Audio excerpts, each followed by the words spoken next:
Эфир абхазского телевидения продолжает русская служба новостей. Здравствуйте. Сегодня в выпуске. В республике проходят совместные штабные тренировки с силами и средствами территориальной обороны.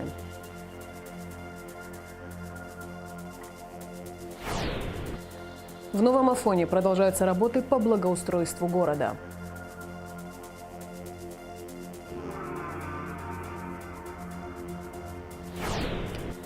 Культурно-благотворительный фонд «Ашан» объявляет сбор средств для двухлетней Санель Самсония.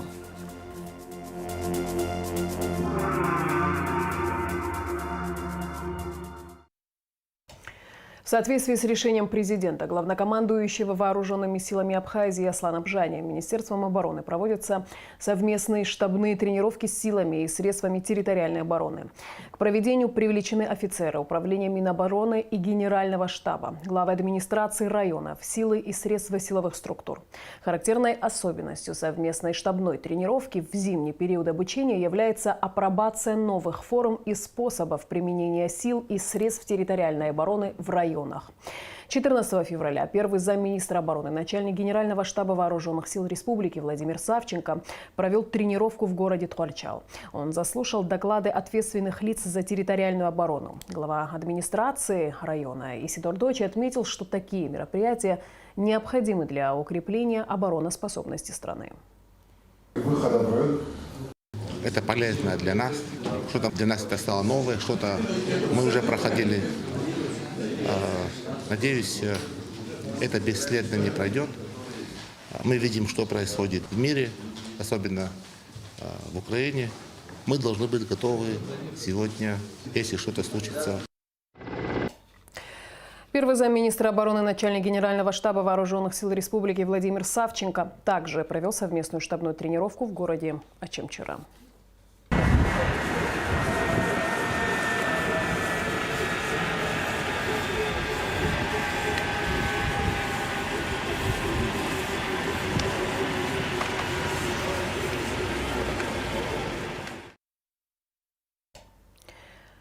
Пожарные продолжают борьбу с очагами возгорания сухостоя в селах Ачамчирского и Галского районов. Как сообщили в пресс-службе МЧС, огнеборцы работают днем и ночью. В пресс-службе спасательного ведомства отмечают, что пожары чаще всего возникают из-за того, что люди готовятся к весенне-полевым работам и поджигают сухую траву и кустарники на своих участках, чтобы расчистить их. Спасатели в очередной раз призывают население не заниматься палом травы. В МИДе России состоялась встреча министра иностранных дел Абхазии Нала Ардзинба с представителем президента России в группе БРИКС, замминистра иностранных дел Сергеем Рябковым. Стороны обсудили вопросы, представляющие взаимные интересы. Нала Ардзинба с рабочей поездкой находится в Москве.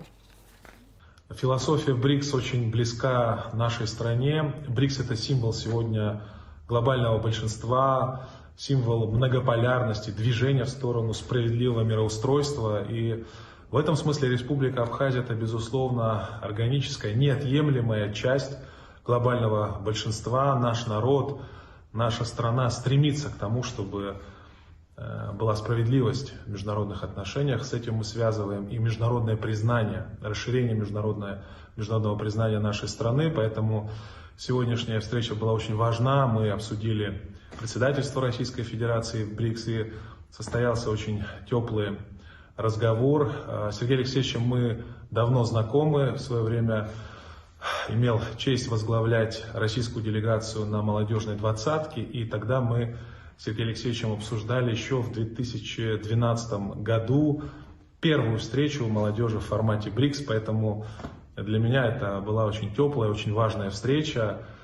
Рассчитываем на то, что БРИКС и дальше будет крепнуть, развиваться и будет двигать мир в сторону укрепления многополярности и глобального большинства. Министр внутренних дел Абхазии Роберт Киут находится с рабочей поездкой в Татарстане. 14 февраля состоялась встреча с ВРИО министра внутренних дел по Республике Татарстан Алексеем Соколовым. Также Роберт Киут посетил дежурную часть Центрального узла связи, ознакомился с работой госавтоинспекции, функционированием аппаратно-программного комплекса «Безопасный город». В рамках поездки в Казань Роберт Киут посетил ведомственный музей, где представлены экспозиции истории МВД Татарстана. Председатель парламентского комитета по социальной политике, труду, здравоохранению, демографии, делам ветеранов и инвалидов войны Рашида Айба прокомментировала бюджет Фонда инвалидов Отечественной войны народа Абхазии на 2024 год, утвержденный парламентом 7 февраля. В связи с принятием бюджета на 2024 год считаю важным обратить внимание граждан на ситуацию, связанную с работой некоторых внебюджетных фондов, деятельность которых входит в сферу особого контроля со стороны нашего комитета. Прежде всего, это вопросы помощи ветеранам и инвалидам Отечественной войны народа Абхазии. В частности, мы внимательно изучили представленный Фондом инвалидов проект бюджета на 2024 год. В процессе работы у коллег возникли ряд вопросов. Была подготовлена таблица поправок, предполагающая повышение эффективности оказания предметной помощи. В силу объективных причин работа по внесению изменений в проект бюджета фонда не была завершена к концу прошлого года. Поэтому бюджет не был окончательно утвержден. Однако следует отметить, что фонд имел возможность исполнять по закону свои обязательства в соответствии с параметрами бюджета за 2023 год. Ключевые показатели мы не меняли, но ряд статей расходов был откорректирован с учетом сокращения средств на содержание самого фонда и перераспределения остатков бюджета фонда за 2023 год. Нам удалось изыскать дополнительно более 5 миллионов рублей и направить эти средства на увеличение объемов программы по зубопротезированию. Если первоначально речь шла о 17,5 миллионов рублей, то мы довели эту сумму до почти 23 миллионов рублей, а именно увеличили сумму, выделяемую на каждого заявителя со 100 тысяч до 150 тысяч рублей. Наше решение было продиктовано опытом прошлых лет, когда средства, выделенные на эту программу, заканчивались примерно за 3 месяца до окончания календарного года, и многие поступившие заявки не выполнялись. Исходя из высокой потребности, комитет посчитал важным и необходимым увеличить ассигнование именно на программу по зубопротезированию. Кроме того, комитет рекомендовал фонду внести необходимые изменения и во внутреннее положение о фонде,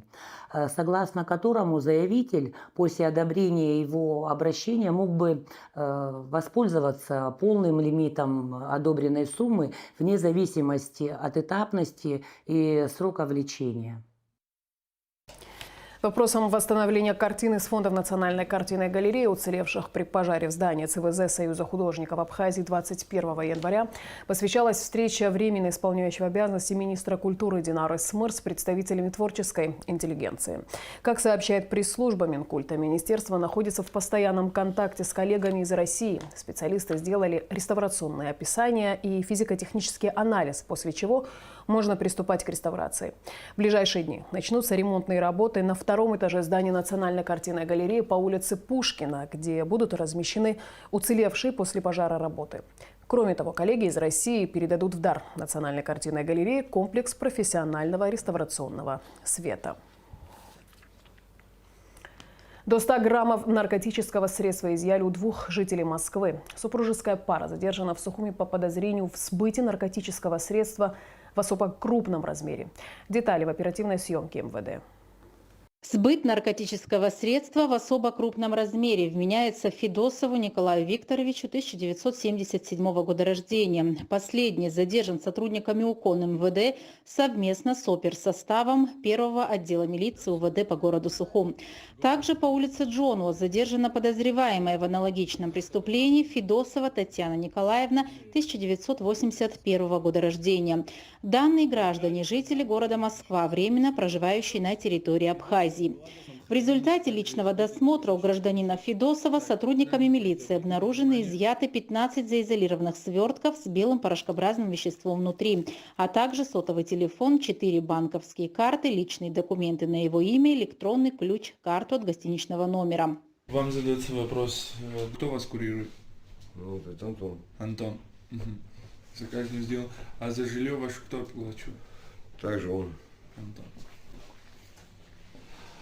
А через какое мобильное приложение вы переписывались? WhatsApp. WhatsApp. А сделанные фотографии куда вы отправляете? WhatsApp. WhatsApp по номеру Антона, да?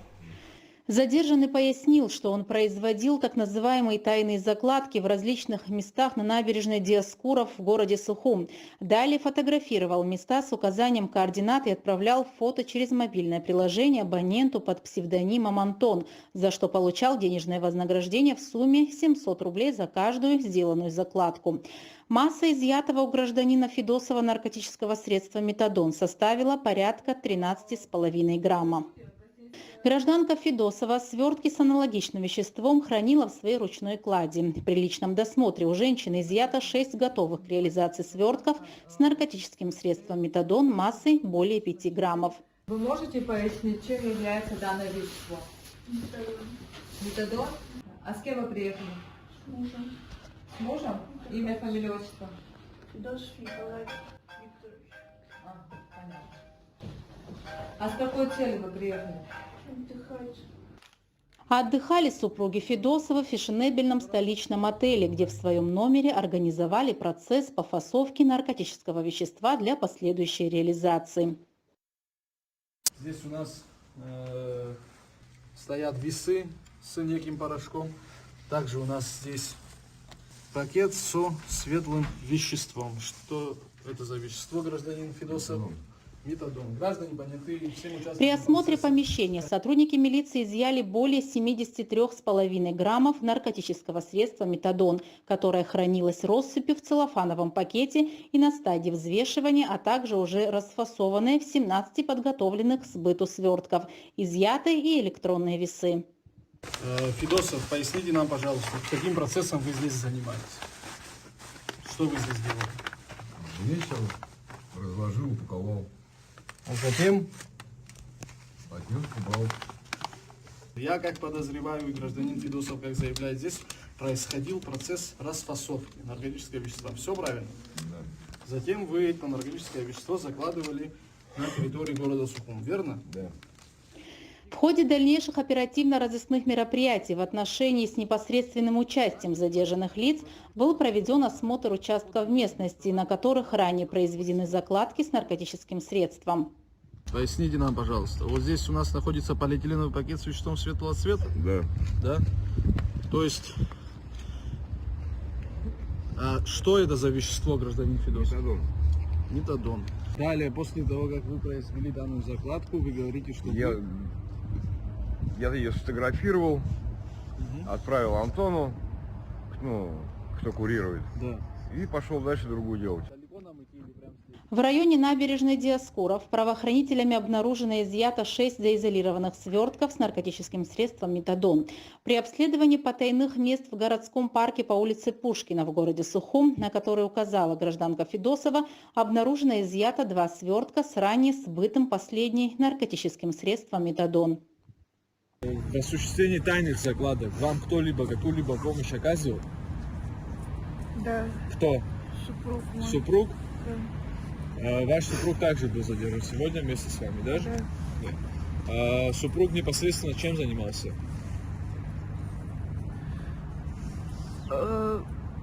Фотографировал места. То есть вы закладывали Я наркотическое кидал. вещество, Кидывал, да, а он непосредственно делал фотографию. На фотографии он какие-нибудь отметки, там, указатели делал? Да, А какие именно? точку.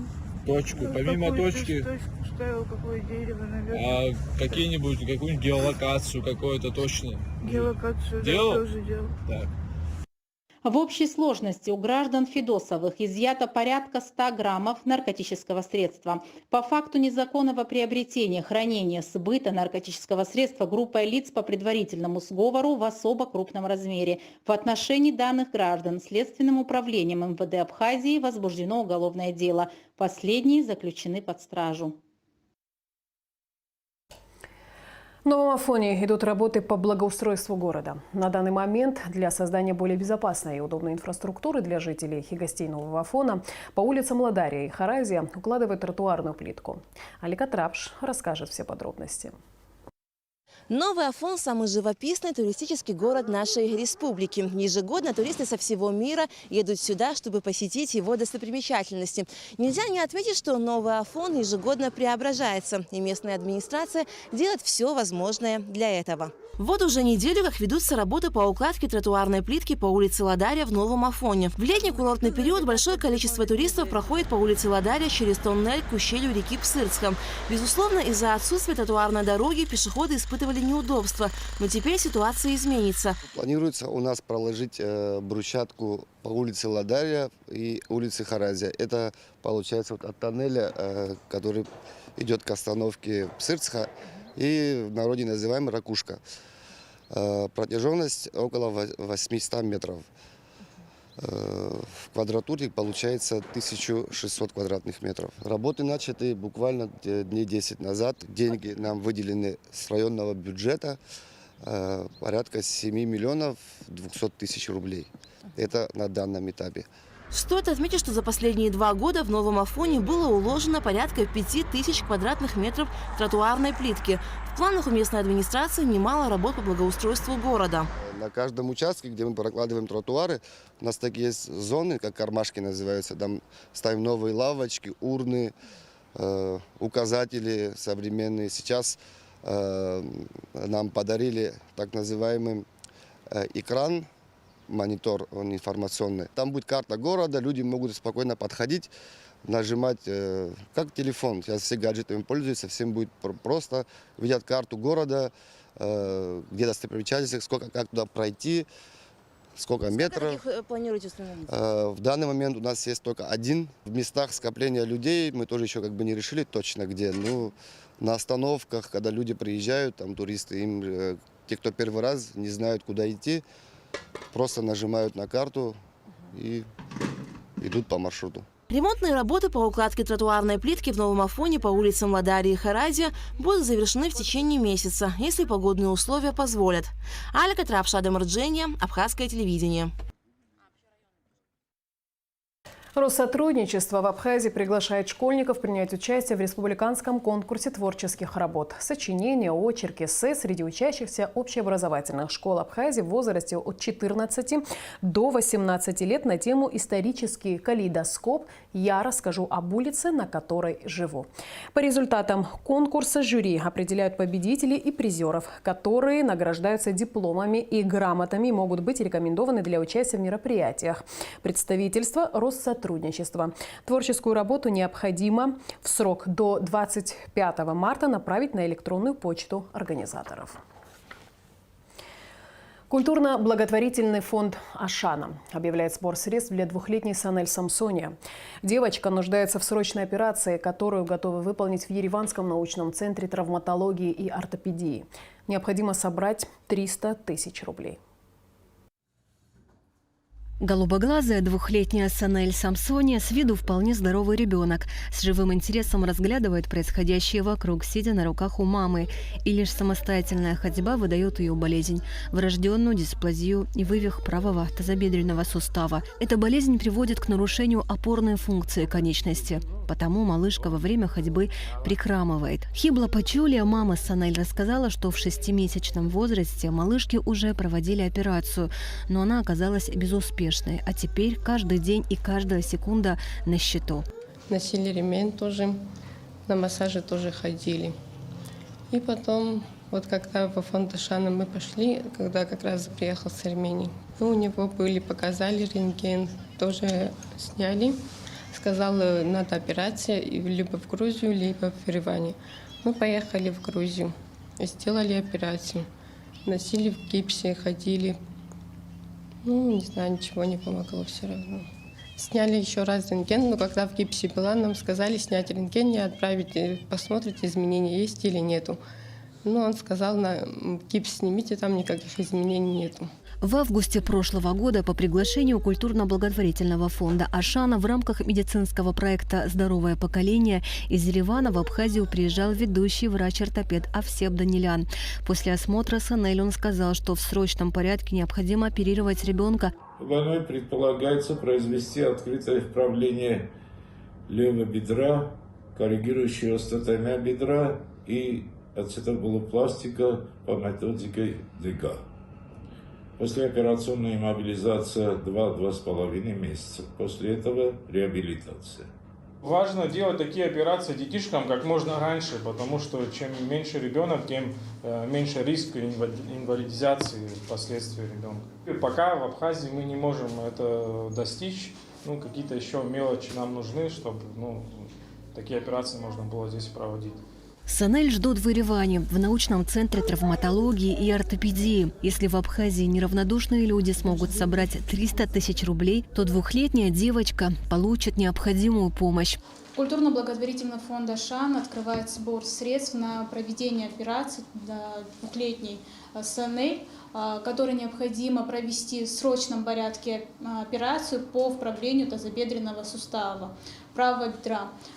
Это крайне необходимая операция для того, чтобы Санель в будущем развивалась, росла, играла, смогла пойти в школу так же, как ее сверстники. У фонда есть хороший опыт сотрудничества с ереванской клиникой, это Сурб Австмайнер. На протяжении многих лет мы отправляем своих подопечных именно туда с такими диагнозами.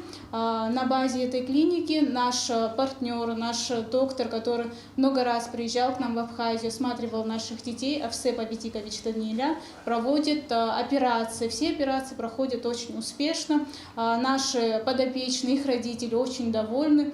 Я обращаюсь к каждому помочь двухлетней Санель в данной ситуации. Без вашей поддержки в семье не справиться. Именно сейчас каждый из нас может изменить судьбу малышки и сделать девочку и ее любящих родителей счастливыми. И каждый рубль, как и в любом другом благотворительном сборе, имеет колоссальное значение. Асида Малия, Фатима Гергия, Тимур Гугохия, Абхазское телевидение. Стоимость прожиточного минимума на одного трудоспособного жителя на 1 января сего года составила 11 072 рубля, сообщает Госкомстат Абхазии. В том числе продовольственные товары – 7 573 рубля, непродовольственные товары – 2170 рублей, платные услуги, налоги и обязательные платежи – 1328,7 рублей. Величина прожиточного минимума по сравнению с соответствующим периодом прошлого года увеличилась на 15,2%. 26 и 27 февраля на сцене Абхазского государственного драматического театра состоится премьера спектакля «Он и она» по мотивам произведения Дмитрия Гулия «Переписка парня и девушки». Постановка приурочена к 150-летнему юбилею основоположника абхазской литературы, народного поэта Абхазии Дмитрия Иосифовича Гулия. Режиссер, постановщик спектакля – заслуженная артистка Абхазии Мадина Аргон. Роли в спектакле исполняют народные артисты Абхазии Виолетта Ман и Кисоу Хагба, актер Абхазского драмтеатра Гунда Ажиба, Гудиса Тодуа, Циала Инапшба, Кристина Цимсба и Алхаз Шампа. И в завершении выпуска традиционно о погоде. По сообщению Гидромедцентра, в четверг, 15 февраля, на территории Абхазии ожидается облачная с прояснениями погода. Ночью и утром без осадков, с полудня дождь разной интенсивности, в горах снег. Температура воздуха ночью – +7, 12, днем 9-14. Температура моря – +11.